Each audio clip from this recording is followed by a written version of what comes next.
The curing and/or smoking of meats is an ancient art that was developed as a method of preserving meats before the invention of refrigeration and freezers. The odd thing is that even though now we have refrigeration, almost all of the cured meats you can buy are still packed with the same massive doses of salt and nitrites that were needed 100 years ago. A more gentle curing process offers the opportunity to create subtle nuances of flavors that can't be achieved any other way. Of course, you can use this sort of meat for a simple sandwich as you would pastrami or corned beef, but you can also incorporate it into phenomenal pasta dishes and other applications. This isn't just a brine. This is essentially a pickling solution. So we have the 150 grams of coarse salt here, about half a cup, black peppercorns, brown muscovado sugar, you can use dark brown sugar, mustard seeds, juniper berries, cloves, garlic, granulated garlic, bay leaves. I know I said 2, but these ones that I got are quite small, so I'm using 3, and the MSG. And into 1 liter of water that's on the stove, getting hot. There goes the salt. Everything all gets dumped together, and we're going to heat this up until the salt dissolves. Now, the salt is dissolved. I'm going to put this in a plastic storage container that has a lid, and I'm adding the ice to it. This will help start it to cool down, but we can't add the pork to this until this is actually cool.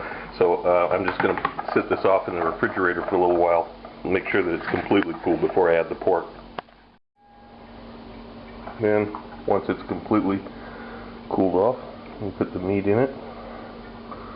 Make sure it's submerged all the way. If you need to, you can put a plate on this to hold it down. Keep an eye on it. Don't let it sit in the refrigerator floating above the surface, because the part above the surface will actually spoil.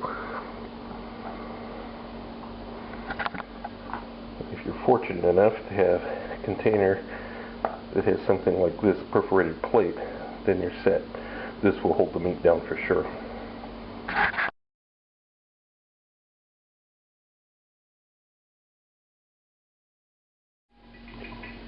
After the week has passed, you open it up and you're going to remove the meat and run it under some cold running water. And I've got the other ingredients assembled here: the carrots, celery, onion, garlic, and I'm going to put the black peppercorns and the coriander seeds in a little satchel like this so that they're easier to remove later. You don't have to do this, but then you'll be picking the spices out of the meat. Put the meat in the bottom of a pan. Fairly close fitting, you notice. Vegetables, put spices in. And I'm going to add enough water to cover a little bit of extra. And bring this up to a simmer. And simmer for about 3 hours.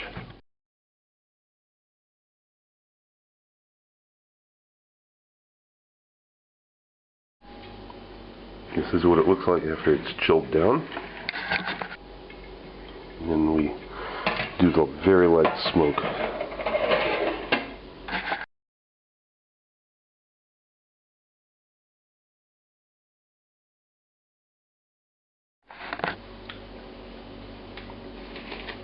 Now it's back on the same plate. Cover it with cling film, just back in the refrigerator to chill down again. The final step is to fry the meat. Do this on a medium heat and begin by introducing some of the fat from the pork into the pan. Render the fat so that the pan is moist before adding the meat. The point of this whole step is to integrate the fat with the meat and caramelize it some. You want moist pork.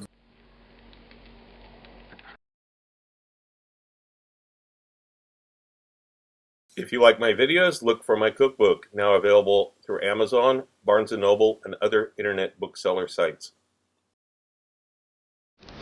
Also look for my cocktail book, Cocktails of the South Pacific and Beyond, Advanced Mixology, available through Amazon online.